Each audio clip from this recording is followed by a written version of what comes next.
Somos el grupo número 33 y vamos a presentar el laboratorio número 2, sentidos especiales, gusto, olfato y ojo.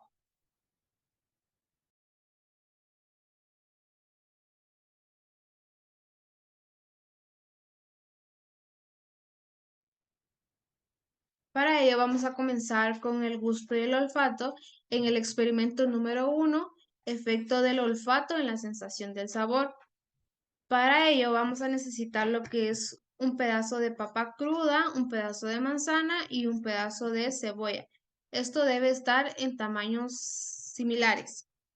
Ahora, con nuestro voluntario le colocaremos las pinzas sobre la nariz para bloquear el flujo de aire y colocarle los alimentos en la boca para identificar su sabor.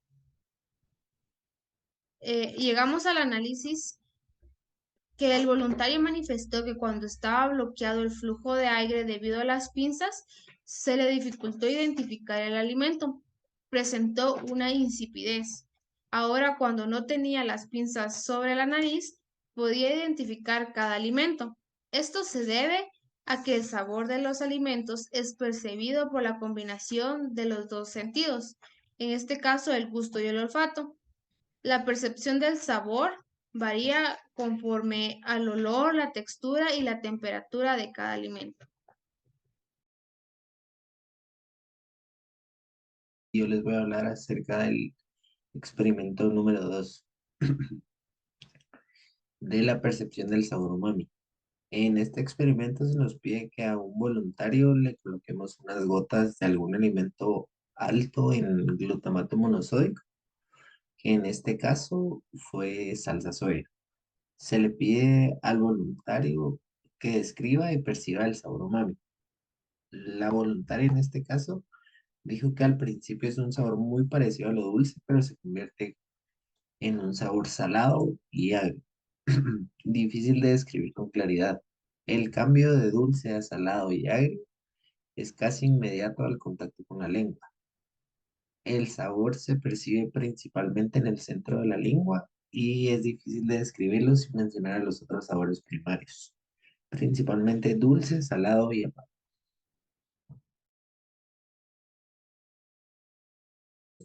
Este experimento consistía en aplicar una gota de solución de cada tipo de sabor, por lo cual podemos observar en las imágenes que el individuo presenta reacciones diferentes al aplicar los distintos sabores. Para esto, en el sabor dulce se utilizó miel, en el salado se utilizó agua con sal, en el ácido limón, en el umami salsa soya y en el amargo café disuelto en muy poca agua. Como parte del informe del experimento número 3, había que elaborar un mapa de la superficie de la lengua. Este, podemos ver que en el color naranja representa el color amargo, el color turquesa representa el sabor ácido, el sabor dulce está representado por el rojo, el salado por el amarillo y el umami por el magenta. La percepción de cada sabor tiene una distribución característica o se perciben por igual sobre la superficie lingual completa.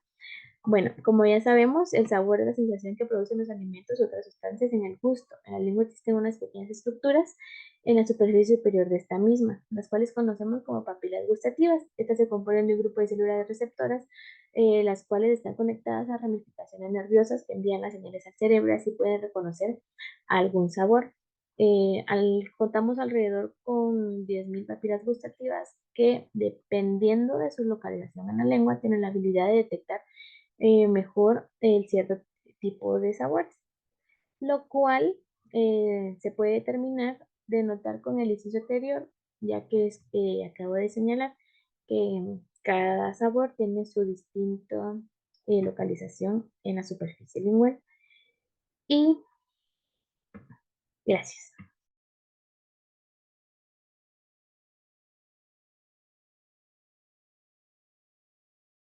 Voy a explicar sobre el primer experimento en cuanto a visión, que sería el experimento de acomodación. Inicialmente, en las instrucciones nos pedía que se realizara este experimento en parejas, por lo cual le pedí ayuda a mi hermana para poder realizar este experimento. Nos indicaba que debíamos estirar nuestra mano derecha levantando el dedo índice. Luego colocar nuestra mano izquierda sobre el codo de la mano derecha y de la misma forma levantar el dedo índice. Luego se le iba a tapar el ojo izquierdo a la participante y le teníamos que preguntar eh, qué pasaba con su vista cuando ella enfocaba su vista hacia un solo punto, es decir, solo al punto del dedo lejano o al dedo cercano. Y viceversa, luego que enfocara su vista al dedo cercano y cómo es que si ella percibía o no percibía el dedo lejano. Y como podemos ver acá en las imágenes, este fue el proceso. Luego también lo realicé yo para poder experimentar hasta dónde o cómo percibía nuestra vista un punto lejano y un punto cercano. En cuanto al resultado de este experimento, eh, mi participante me dijo que cuando ella enfocaba su vista hacia el punto lejano, podía percibir tanto el punto lejano como el punto cercano. En cambio, me dijo que cuando enfocaba su vista hacia el punto cercano, que estaba acá sobre el codo, percibía el punto lejano, sin embargo, lo percibía muy borroso. Solo se veía claro el punto del dedo índice que estaba cercano.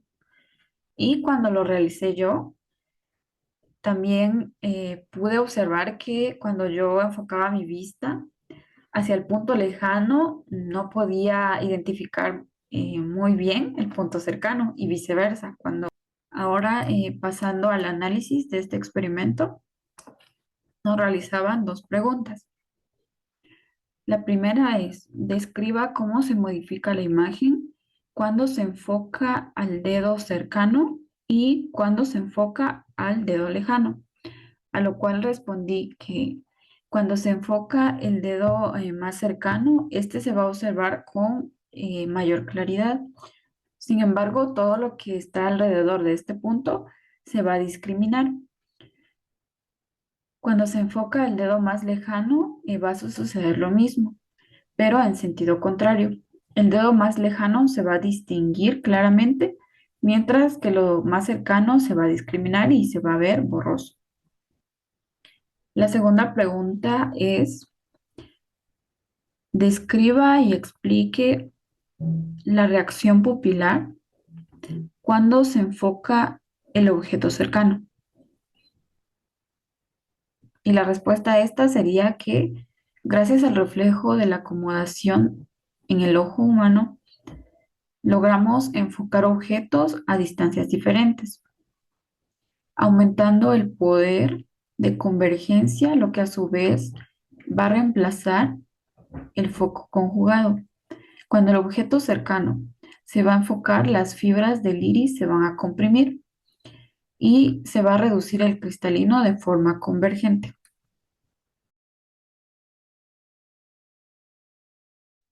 Vamos a hablar sobre el segundo experimento, que es el de Marriott, que es la determinación del punto ciego. En esta nos solicitan que hagamos en una cartulina una cruz y un circulito. Okay. Nos vamos a tapar un ojo y con el otro vamos a posicionar, vamos a ver directamente a la cruz y lo vamos acercando hasta que el circulito desaparezca. Eso lo vamos a hacer también a la inversa, solo le damos vuelta a la hojita. Nos piden analizar dos preguntas, tanto la primera, ¿por qué en condiciones normales se ve el campo visual completo y el punto ciego no se pone de manifiesto? Bueno, el punto ciego del ojo es una pequeña porción de nuestro campo visual de cada ojo que va a corresponder a la posición ocupada por el nervio óptico. No logramos ver el campo, no podemos ver esta zona ya que a esta estructura no posee fotorreceptores, que nos referimos a los conos y a los bastones. Por lo tanto, no existe detección de imagen en esta área. La segunda pregunta es, ¿a qué corresponde el punto ciego? Y el punto ciego va a corresponder a una porción pequeña de nuestro campo visual de cada ojo, que se corresponde a la posición ocupada por el nervio óptico en la retina. Gracias. Como número 3 tenemos los reflejos oculares. Primero tenemos el reflejo motor directo. En el primer sujeto, en el diámetro pupilar antes de iluminar, tenemos un aproximado de 5.55 milímetros. Para un diámetro con reflejo tenemos 3 milímetros y una variación porcentual del área de 45%. En el segundo sujeto tenemos un diámetro pupilar antes de iluminar aproximadamente de 6.55 milímetros. En el diámetro con reflejo tenemos 4 milímetros y en la variación porcentual del área 38%. Acá podemos ver unas imágenes. Luego tenemos el reflejo consensual indirecto. Para realizar esto, vamos a pedir a nuestro voluntario que coloque su mano a la mitad de su cara o ya sea cualquier objeto que impida que la luz pegue directamente en ambos ojos. Al proyectar la luz directamente en una pupila, la otra también entra en miosis sin necesidad de haber iluminado las dos. Luego, para el reflejo motor, tenemos que es un acto del reflejo del ojo, siendo este el responsable del enfoque de objetos cercanos como de objetos distales y viceversa, y comprende cambios en la coordinación en la convergencia. Luego tenemos las preguntas. Dice, ¿qué importancia tiene la disminución del diámetro pupilar para la visión? La disminución del diámetro pupilar es respuesta del ojo que permite adaptarse a la manera rápida de los cambios de la luz que ocurren en el ambiente. Luego nos pide hacer un diagrama de flujo del reflejo motor y explicar por qué ocurre el reflejo consensual. Tenemos que el reflejo motor es el que contrae la pupila del ojo que recibe un estímulo visual, mientras que el consensual es el que contrae la pupila del ojo contrario. El reflejo consensual consiste en una miosis que refleja la contralateralidad del ojo estimulado con la iluminación. Y la estimulación luminosa de las retinas produce una contracción de la pupila en el ojo, puesto que todos los animales y personas en los cuales existe la adecuación parcial de las fibras nerviosas ópticas en el quiasma. Luego tenemos, explique los componentes de las triples respuestas del reflejo motor. Tenemos primero la acomodación.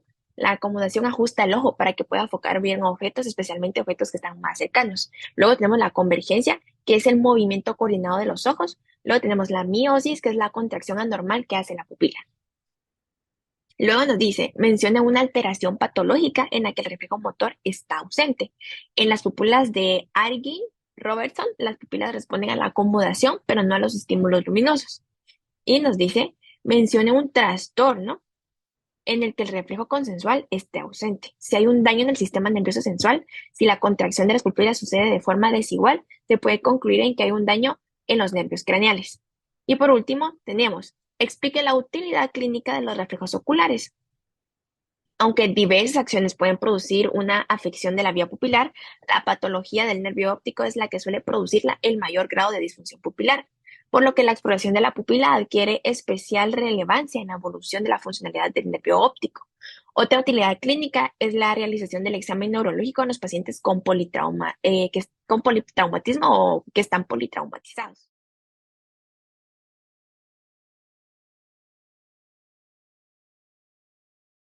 Voy a hablar sobre la prueba de Rini. Esta se realiza haciendo vibrar el diapasón y colocando sobre la apófisis mastoides del hueso temporal para poder estimular la conducción ósea del oído que se va a explorar. Cuando el sujeto deja de percibir la vibración, el diapasón se coloca directo de enfrente del conducto auditivo, del mismo lado para investigar la conducción aérea. Un paciente normal continuará percibiendo el sonido por vía aérea, después de haber dejado de oírlo cuando el diapasón estaba en la apófisis mastoides, lo que va a significar que este oye mejor por la vía de conducción aérea que por la vía ósea. Pero en un paciente con sordera nerviosa, de un lado se manifestará una prueba de Rini normal en ambos oídos, ya que en la sordera nerviosa la percepción se afecta por igual por las vías aéreas que por las vías óseas. Sin embargo, en un paciente con sordera de conducción, la prueba de Rini será anormal en el lado afectado. Esto quiere decir que en el lado afectado el paciente oirá mejor por la vía ósea que por la vía aérea. Gracias. Acerca de la prueba de Weber o test de Weber. Para este se necesita un diapasón. El que nos pide nuestra guía es el de 512 MHz. Este diapasón se hace vibrar mediante un ligero golpe y se coloca inmediatamente en el vértice del cráneo, o sea, en la parte más superior del cráneo, ¿verdad? una persona con oído normal o sano debería oír la misma intensidad de ambos lados, o sea, en ambos oídos. Ahora bien, si el paciente tiene pérdida de audición, por ejemplo, nerviosa, ¿verdad? Sordera nerviosa del lado derecho, diría al hacer el test que escucha menos del lado afectado, ya que en ese lado hay una disminución de la transmisión nerviosa del sonido. Sin embargo, si el paciente padeciera sordera de conducción, diría que escucha más fuerte en el lado afectado. Esto se debe a que al bloquearse el sistema de conducción normal, em, hasta el órgano sensorial también se bloquea la llegada de la interferencia ambiental o ruido de fondo, por lo que el sonido que llega a ambos órganos de corte mediante la conducción ósea se percibe con mayor claridad en el lado afectado.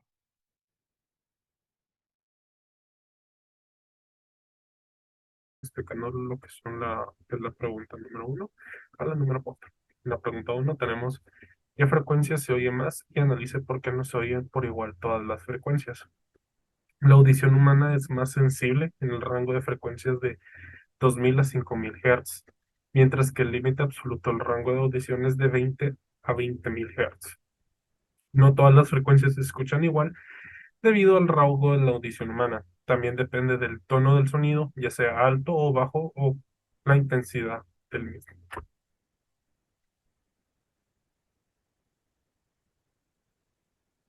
La pregunta número 2 dice, describa y explique los resultados que observa con la prueba de Weber en una sordera de conducción unilateral y bilateral. En la sordera de conducción unilateral, la persona que escuchará más fuerte el lado afectado, ya que en este tipo de sordera se bloquea el sistema de conducción normal del sonido hasta el órgano sensorial, lo que a su vez también bloquea la llegada de la interferencia ambiental, por lo que el sonido se percibe con mayor claridad en el lado afectado. Ya en la sordera de conducción bilateral sucede lo mismo, pero en ambos lados, es decir, los dos oídos están afectados. La pregunta número 3 dice, describa y explique los resultados que se encuentran con la prueba de Weber en una sordera nerviosa unilateral y bilateral. En la sordera nerviosa unilateral, la persona escuchará menos del lado afectado, ya que en ese lado la transmisión nerviosa del sonido presenta una disminución comparada con el lado opuesto. Y en la sordera nerviosa bilateral sucede lo mismo, pero en la transmisión nerviosa de ambos lados. La pregunta número 4 dice, describa y explique los resultados con la prueba de Rine en una sordera de conducción unilateral y bilateral. En una persona con sordera de conducción, la prueba de Rine será anormal en el lado afectado, ya que en ese lado el paciente oirá mejor por la vía ósea que por la vía aérea, cuando debería de ser al revés. En la unilateral solamente hay un lado afectado y por lo tanto solo en ese lado la audición será mejor por vía ósea, mientras que en la bilateral ambos lados de la persona oirán menos por la vía aérea. Bueno, yo hablaré sobre la pregunta 5, que dice, describe y explique los resultados con la prueba de Renier, una sordera nerviosa unilateral y bilateral. Y tenemos como respuesta que con la prueba de Renier se debe colocar por detrás de la oreja y luego adelante de la misma. En una prueba normal se tendría que escuchar mejor al tener el diapasón cerca del oído. Con la sordera nerviosa, la pérdida de la audición se da por el daño del oído medio o del nervio auditivo. Si no se logra escuchar de un lado es unilateral y si no se escucha de ambos lados es bilateral. En la pregunta 6 tenemos que describa la vía de la transmisión de la onda sonora desde el medio externo hasta el receptor. En ella tenemos que la onda sonora entra en el oído externo a través de un pasaje estrecho llamado conducto auditivo que llega hasta el tímpano. Los huesecillos del oído medio amplifican o aumentan las vibraciones del sonido y las envían y la cóclea en el oído interno, y la cóclea tiene forma de caracol y tiene lleno de líquido. En la pregunta 7 tenemos que describa la la vía nerviosa desde el receptor hasta la corteza auditiva. En esta respondimos que transmitir señales acústicas al encéfalo donde se elaboran y convierten en una percepción consciente. La vía auditiva es una cadena de 5 grupos neuronales y tiene una organización totonópica. En la pregunta 8 que dice mencione 3 causas de sorderas de conducción y 3 de sordera nerviosa.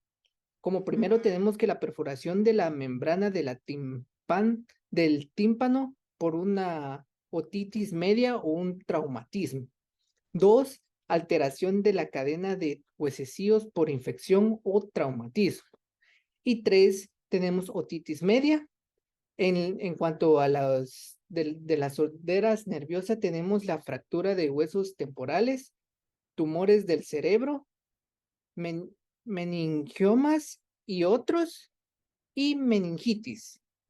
Gracias.